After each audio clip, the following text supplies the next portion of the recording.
தரம் 13 சேர்ந்த கமலா என்னும் மாணவி இன்று காலை கிறிஸ்தவ ஆலயம் ஒன்றின் இயேசுநாதர் சிலை அருகில் மயக்கமடைந்த நிலையில் மீட்கப்பட்டுள்ளார். இந்த செய்தி மக்கள் மத்தியில் பெரும் அதிர்ச்சியை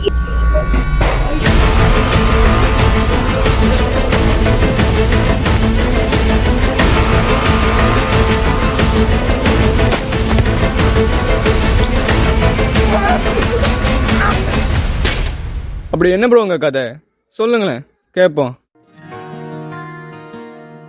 பாரதி இன்ஸ்டிடியூட்ல டீச்சிங் படிச்சுட்டு இருந்தேன்.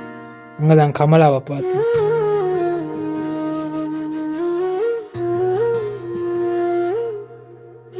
காதல் ஒரு லெட்டர்ல சொல்லிடணும் முடிவு பண்ணேன். அதுக்கப்புறம் லவ் ஃபெயிலியர்டா. இப்போ அவ கல்யாணம். உண்மையா சார்? அப்ப சார் எனக்கு அந்த லொகேஷன் பிடிக்கல. நானும் அவரோட நேர்ல